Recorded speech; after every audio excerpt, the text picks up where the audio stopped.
The snow is melted and the ground is thawing. It's still a little frozen in here, in this area. This is a leftover bag of wood chips that was sitting in the barn. I've used it to block. There was a opening at the bottom of that bottom board. This will be covered up with chick wire to keep the chicks safe and also from escaping through the backside of these pallets. I'm using these pallets to create a non-square sided brooder area. Chicks, when they get cold, they tend to pile up in corners, and therefore brooder rooms or brooder boxes with square corners can be a dangerous area where chicks can be piled up and laid on. I'm working on hanging a gate to go into our chick brooder. The door will swing out, hopefully. We'll see when I get it hung. So I'm reusing these old strap hinges. They were on a box for a horse water, and when we moved here we just took them off and scrapped the insulation box. It had gotten wet, and so it wasn't even worth saving. Well, the strap hinges worked, but they didn't work. So now I've switched to just a regular door hinge. When we moved to the homestead, there was some junk here in the barn, and this door was part of that pile of junk. So I'm reusing the hinges off of it, and in fact I'll probably use the door for something too. Now this gate does swing in or out.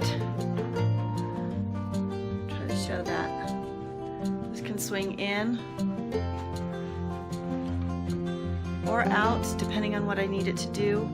But for the purpose of our chick brooder, I'll just have it swing out because I have to still block off this corner to keep the chicks from piling up, trying to stay warm.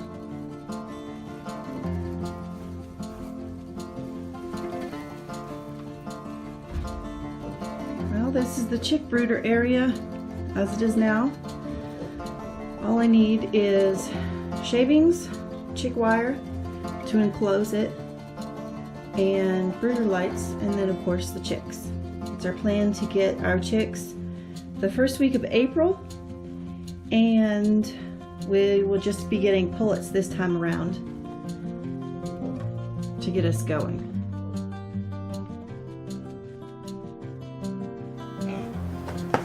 Hello and welcome to the homestead.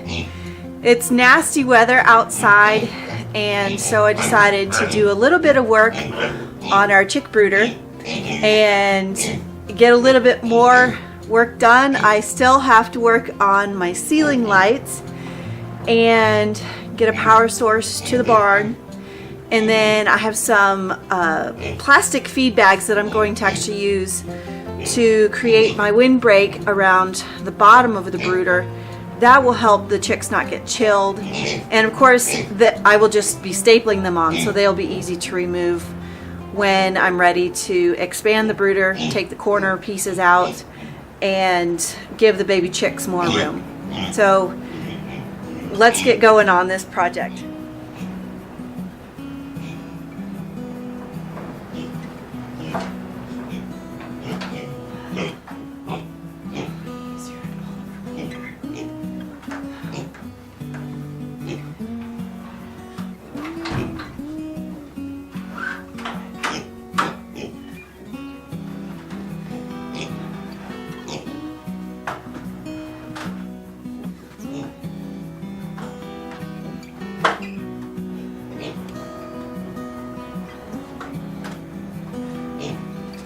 Now I am by no means an electrician, but once upon a time, many years ago, I took a construction technologies course, and it probably gave me enough information to be dangerous. But when you live on a homestead, sometimes a small project like this is really more trouble to have someone, a professional, someone come in and do a small job, when you can really learn a lot from electrician books or plumbing books or things like that. from either your library or maybe you've bought a book. I always think it's important to educate yourself as much as possible so that you can be more self-sufficient. You're pulling Romex wire, you want to make sure that you're not crimping it. I don't know the exact number of degrees to the bend at a minimum, but I believe it's supposed to be as big a bend as possible within reason. Now these little piglets, they want in on the action. Baby, baby, baby, back up.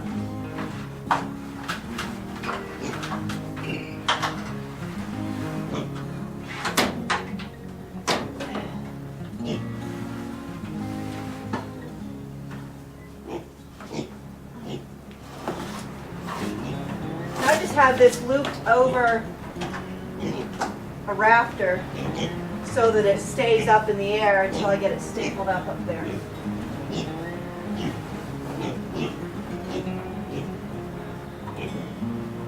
This is my least favorite part.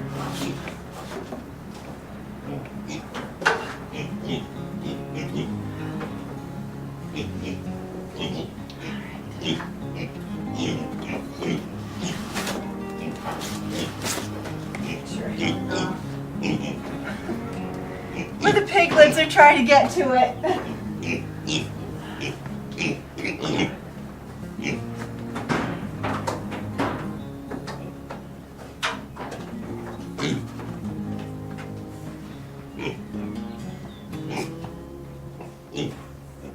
And that's the reason I want to permanently install electricity. Now I may pull this back the other direction. So this is the end where our permanent electricity will come in to the building. So I want to make sure that we're doing this right the first time.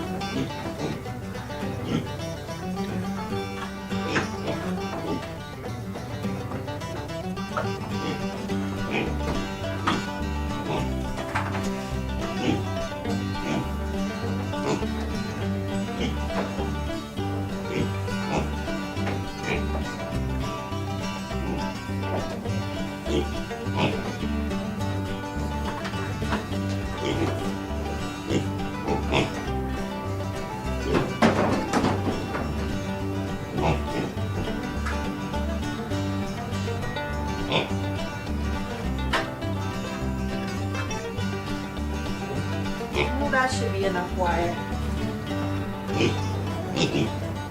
Back up, back up.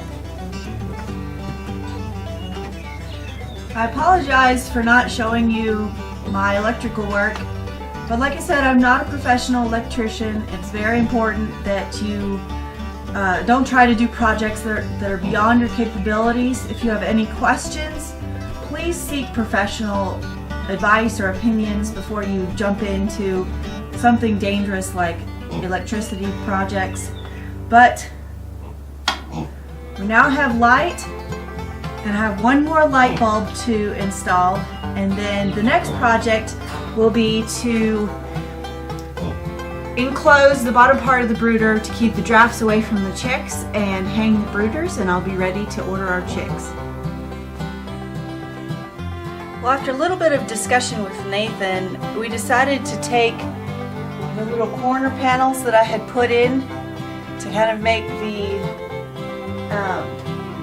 brooder kind of octagonal.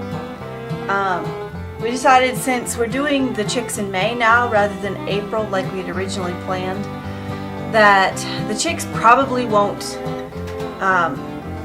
bunch up in the corners because it will just be warmer out.